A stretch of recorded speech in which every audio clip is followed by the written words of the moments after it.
Hi, I'm John from Just Whiskey. A little bit of a musical blooper there. That's a first. We're not going to cut that out though. That's a song that I wrote. I play drums in that song. In case you're wondering, that intro is me. Okay. If you like today's show, give it a thumbs up, like and subscribe, and consider becoming a Patreon with the link in the description below. And remember, folks, no matter how good it is or how much it costs, it's just whiskey, folks. If I sound a little bit nasally, it's allergy season, and okay.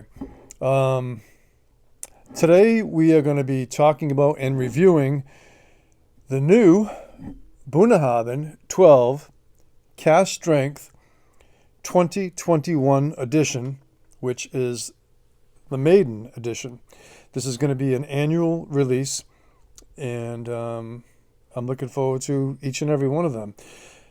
The 2021 edition Cask Strength Bunnahabhain 12 comes in at 55.1% ABV. This is going to be one of the easiest reviews I've done, and it'll become apparent soon. Okay, on the nose, when you first crack this open, it's got a little bit of a rummy note to it, okay?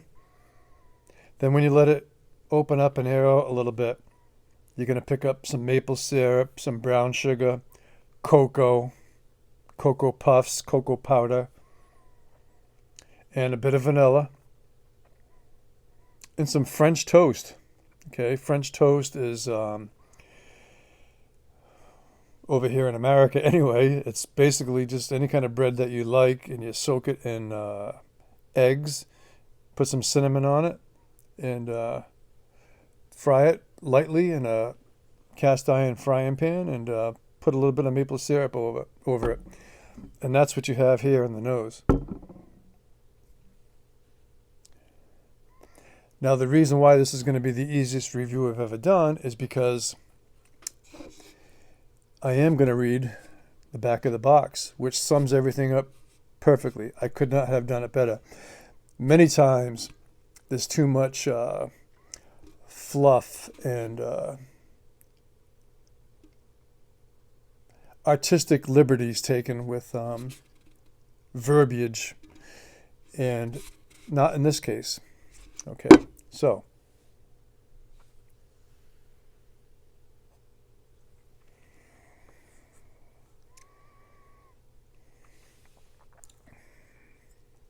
the palate, lots of viscosity, mouth coating, creamy, syrupy, a light sweetness. That French toast, it's like swallowing it's like swallowing French toast. The finish is long, but for 55.1%, it's certainly add water if you like. I did play around with water, and yeah, my opinion, you don't really need to do that. Certainly feel free to play around with it. I think when you do, if you do, some of the fruitier notes might become a little more pronounced. And when I say fruitier, the typical sherry fruity notes, the dried fruit notes, not tropical or anything like that. Okay. I'm going to read the back of the canister, and then we're going to get into some cost comparisons. A couple teasers. The Cadenheads Bunnahabhain 7-year-old. We're going to talk about that a little bit. And, of course, we're going to compare it and talk about the Bunnahabhain 12 standard release. But right now we're focusing on the Bunnahabhain Cask Strength. All right.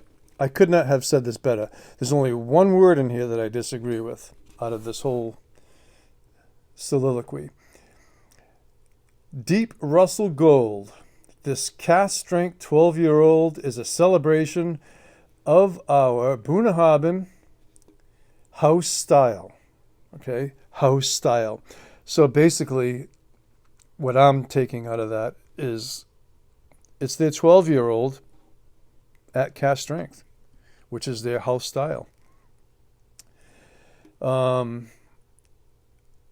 Delivering big hints of chocolate, spice, and dried fruits. Yep. This 12-year-old cask strength Bunnahabhain is matured on the remote northeastern coastline of the Isle of Islay. Our location impacts our whiskey in a big way, drawing on the abundance of clear spring water and ever-changing coastal climate to deliver a unique, unpeated Islay single malt whiskey. Okay, I'm going to stop right there for a second. It is unpeated, but there is a very small amount of peat in there, residual, like under 5 ppm. But there is a slight hint of smoky peatiness in there, but however minimal. Bottled at cask strength, the rich flavors showcase the classic sherry-influenced house style of Bunnahabhain. This annual release bottling can be enjoyed neat or with a few drops of water to encourage more floral scents, followed by caramel and vanilla on the palate. Tasting notes. Color, deep russet gold. We already covered that in the beginning. Nose, dark berries, citrus, and toasted oak, which gradually transitions to sweet vanilla and a hint of cinnamon spice.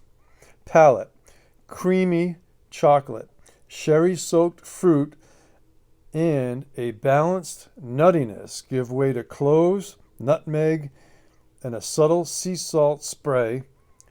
Finish, a lingering sweet finish with cherries and a touch of wood spice. I agree with everything except for the one word, nutmeg. That's a pet peeve of mine. And in an earlier video I did about 1.5 years ago, I talk about smells and flavor. And one of my biggest pet peeves is when people talk about sherried whiskeys in a blanket statement. They say figs and dates and raisins.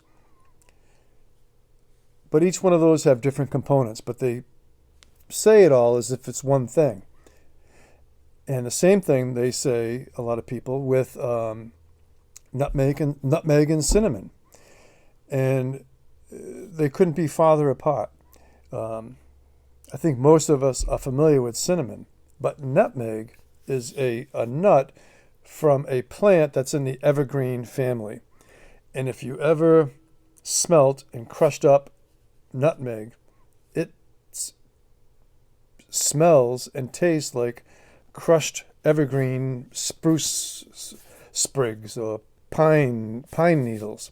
It's very piney and evergreen spruce, which has, yes, a bite to it or a spice to it. And it's a well-known baking spice, obviously. So when you combine that with cinnamon, I think that's what people think of as baking spices. But when you isolate cinnamon and or nutmeg, they are worlds apart. They're not even in the same species at all or genre. Only in that they are both a spice. That's really it. Anyway, so that sums up that, okay? There are some people that have reviewed this and they say, well, you can buy the Bunnahabhain 12 for $60 here in my area. Or you can buy the cask strength 12-year-old for between $85 and $100. Okay, I paid $85 as a promotional sale on this, but it's probably closer to the $100 range. So is it worth that bump up in price? Well, here's what I have to say about that. Here is a Cadenhead's independent bottling of Bunnahabhain 7-year-old at 46% ABV. And you can see it's very light in color. There's no description as to whether it's bourbon or sherry, but just the color alone, if it is a sherry hogshead, then I'm guessing second, third fill. It's very light. I'm guessing it's more of a first or second fill bourbon.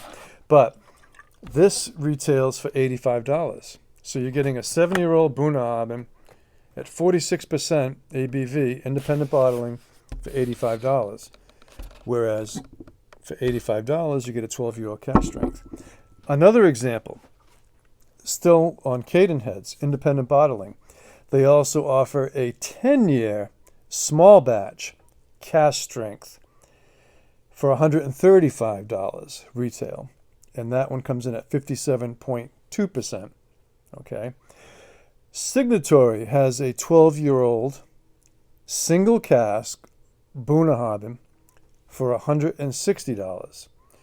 So yeah, the Signatory, you're getting a single cask at cask strength, slightly higher ABV than this one, I believe, but for $160.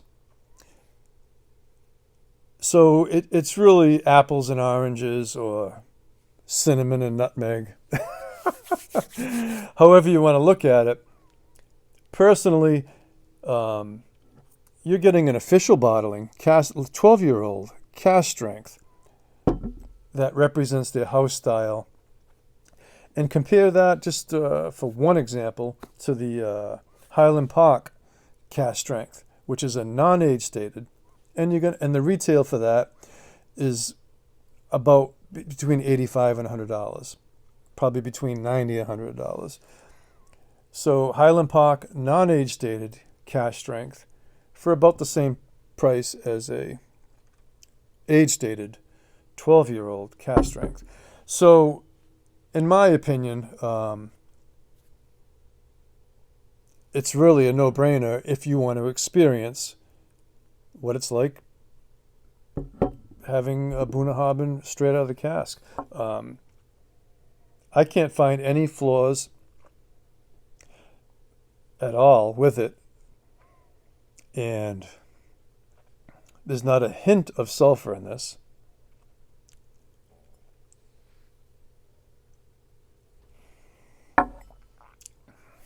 Score-wise, between an 88 and a 90. On any given day, I might like it a little more or a little less, but the quality really is the same quality as you're going to get with the 12-year-old non-cask strength. Both integrity bottlings, non-chill filtered, no coloring added. You can't go wrong with it. So that's my take on the Bunnahabhain 12 2021 release of their first cask strength, which I think is official bottling, which I think is so cool. So if you like today's show, give it a thumbs up, like, and subscribe. Consider becoming a Patreon. And remember, no matter how good it is or how much it costs, it's just whiskey, folks. Hats off to you all, and take care.